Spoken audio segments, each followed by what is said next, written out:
What is up, y'all? Welcome back to the Major Hoops YouTube channel. Looking forward to going over another video with you guys. Appreciate you guys tuning in with me as well. Today we're going to be talking about the evolution of the game, right? Players are faster, guys are more athletic, they can shoot from further away, and they're also doing this at a younger age. We're also going to be talking about how the evolution of the game has changed, right? The game is way more fast-paced now. You got you have to be able to shoot to play in the NBA.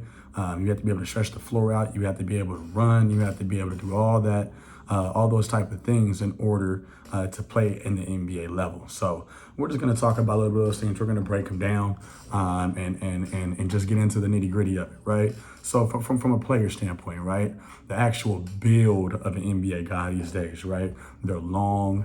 And what I mean by long, I would say the average height of your point guard now is about, I would say 6'2", 6'3", not much shorter than that. I would say Chris Paul, guys like Isaiah Thomas, those smaller guards aren't really attractive to a lot of NBA teams anymore, right? Because they become matchup problems. Guys are just too big and strong and athletic these days at that one position. However, at the one position, you're also now getting a much more athletic point guard. You're getting more of a scoring point guard, where I feel like, maybe back a few years ago, you were getting more of a person who was going to orchestrate your offense for you, right? Orchestrate your offense for you, make sure, things are flowing the right way. For example, you're Chris Paul, right? Let's go down to the shooting guards. Now you have 2 and 3s that can be interchangeable, right? Because now that person's typically 6'6", 6'7", maybe even 6'8", right? And they can go ahead and be interchangeable. But now the thing about the 1, 2, and 3, 4, 5, you guys have to all be able to shoot. Every single one has to be able to shoot. The 5, right? It doesn't have to be, you have to set the 3 at a high level, but you have to have the ability to shoot the ball, whether that's mid-range for a pick and pop, but you also have to be very athletic, right? If you're not going to have the size, you need to be athletic. And what that means is, can you play above the rim? Can you block shots above the rim? Are you being a shot contester? Are you altering things? Can you guard 1 through 5, right? That's another thing about the athleticism side of the game. Are you able to guard 1 through 5 as a 4 or a 5 position? And in your 4 or 5 positions, those are going to be your small forwards and your power forwards and I don't even want to say centers, because centers aren't really a thing anymore in today's game, right? Because the game is now so-called positionless, right? So if it's positionless, that means right, you got your point forwards, which is your LeBrons and things of that nature. You want to show how your versatility. The more versatile you are, the higher the chances you are of having a solid career in the NBA. I would say, from your 4 and 5, you're looking at guys who are now around 6'10", 6'11", but they can move, right? They can really, really move. They can get up and down the court. They're agile. They're good on their feet. You don't really see bigs that have slow feet anymore, right? If you have slow feet, it's probably going to be a good chance that you're not going to get much playing time, unfortunately, or you're just not going to last in the league, right? I would say one of the best things about the league right now, though, is that potential, right? Potential is a big word. So you get a lot of these younger guys that are skipping college just to now go and play in the NBA G League, right? And they're giving contracts out, right? Guys are getting paid a good amount of money. You have these NLI deals, right? And with these NLI deals now, you have kids now making thousands to millions of dollars playing basketball, right? And that's how the game is even changing in itself from a business standpoint, right? The evolution of everything that's going on, because now these kids see themselves as small businesses. So what are they going to do best for themselves? Some of them see going to college as potentially a waste of time, right? Whereas, somebody like me, I went to college and I thought college, taught me some good life lessons. But however, I also was in the position that some of these guys are now in, with being able to be their own business, making thousands, millions of dollars at a very young age. So things are definitely changing, and it's gonna shake things up a little bit. It's gonna shake things up a little bit, but at the same time, this is a good thing, right? This is a good thing. I think for the longest time, the young players from high school up to college. They've generated so much revenue, not only for for their high schools or their colleges or wherever they're at, even some of these other businesses, and they didn't really get to see a lick of it. So now with everything that's going on, they now have an opportunity to get their portion, right? Get what they deserve, because at the end of the day, right, it's them, it's their name, right, their image and their likeness, right? That's what gets them paid, right? That's what people want to see, right? You go to these gyms, people aren't want to, as much as the coaches are awesome and the faculty to be are awesome, people aren't, pulling up to the game to watch. The coaches coach, they're coming in to watch these certain players play, right? The Michael Williams of the world, all these other guys that are young and doing it, right? So that's the evolution of what's going on from a business standpoint, right? Now you take it up in terms of what's going on in terms of the style of the game as well. I want to go ahead and touch back on that point, right? Back, I would say a few years ago, we would have a lot more post-ups. You would have a lot more things that involve playing inside out. But now the game is a lot of pick and roll, right? The game is now based on reads. Your ability to read as a basketball player in the NBA level is essential, right? And if you're a guard, your ability to make the right read and make the right pass without turning the ball over and make good decisions is a part of your, right? That's a part of your stock. Can you do these things? And that's what they try to find out from these guys, in the NBA combines and all these other things, because those are all just opportunities for these young guys to showcase their talent, right? At 18, 19 years old, even 20, 21. So it's awesome. It's awesome, but it also makes the game a little tougher, right? It makes the game a little bit tougher, and it makes understanding how to prepare for the game a little bit different, right? Most people think how you prepare for your game is solely just what you do on the court, right? Or what you do in the weight room. But I would also say a big part of it is film study, right? Film study. After speaking with a lot of people in the industry of coaching in the NBA and other roles as well, the film, right? You got to watch film. You got to see what's going on. Not only with yourself, but offensively, defensively, what's your team, with the other team, and how to improve on those things. Because if you never see yourself and how you can improve, then you're not going to really improve, right? You have to see what you're doing wrong. You got to see how these things can help you become a better player. But you got to make the change. You have to be willing to invest the time, right? You have to be willing to invest the time, and I think that's the most important thing about the game that maybe hasn't evolved yet. I mean, not necessarily evolved, but you got to work hard, right? But I think that's always been a characteristic of a NBA player, right? You have to work very hard, and they've done that. Some people have God-given talent, right? God-given talent, something that you just can't beat sometimes, right? And sometimes that may beat hard work, but you match some God-given talent up with hard work, and you got a heck of a player. You got a heck of a player out there. So it's I think the overall evolution of the game is awesome. I think it's good for basketball.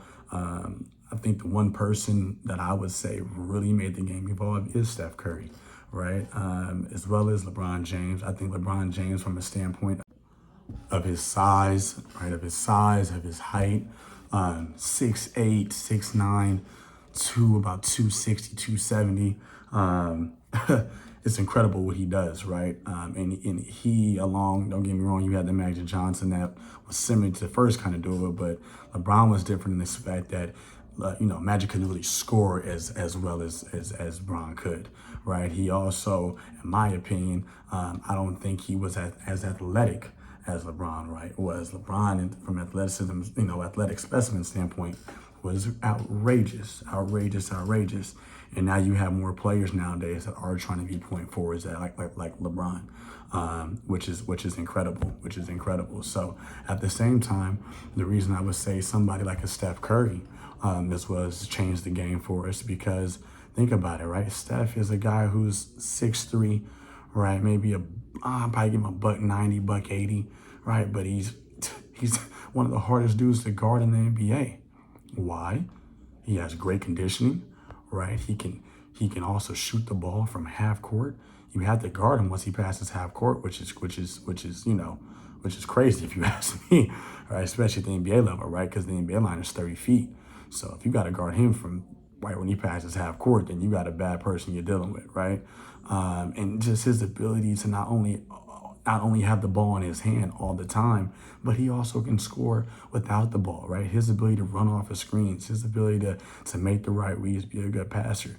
I mean, these are things that Steph has done consistently over the years, which has made this game evolve. You now have kids at the ages of like 6, 7 years old who just want to shoot 3-pointers.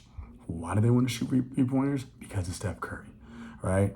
It just is what it is, right? You try to get these kids to do like they can shoot 3-pointers before they can do layups, right? And so if they can shoot 3-pointers before they can do layups, that lets you know that these guys, that Steph has for sure evolutionized this game without a doubt. Now, which in my opinion, this is a good thing because I think the game is now gotten more skillful, right? There's more skill involved in this game. And what I mean by that is the ability to handle the ball, footwork, pass the ball, create your own shot, shoot the ball from catch and shoot the ball off the dribble, make the right reads. Are you versatile enough to maybe even post up a smaller defender if you had that advantage? The game is just evolved a lot now, and if you're a one-dimensional player, you're just not going to be able to make it in the NBA, right? A lot of the good players aren't one-dimensional. They're guys that can do multiple different things. However, they do one or two good things at a very, very, very high level, right? Which makes them an NBA player, right? There's a reason why it's very hard to be in the NBA because if it were easy, then a lot of people would be in the NBA. But you got some of the best doing it. And I would say, the benefit of being in the NBA is that every night you get to go ahead and play against the best of the best. That's why you have people from Europe and all over the other countries that come here to play in the NBA and be in the NBA, right? Luka Doncic is another one who's incredible. Young guy out at the Dallas Mavericks, right? He's incredible. Think about his versatility at a young age, right? He came over from Europe, young age, very, very skillful, right? He can put the ball on the ground. He can go ahead and shoot. He makes a lot of reads. He almost gives me that LeBron vibe, if you ask me, right? Because of his ability to not only make plays for himself, but he also makes plays for his teammates. And I think that's important for anybody who wants to be in the NBA, right? Or who are actually is in the NBA. Their ability to make winning plays, right?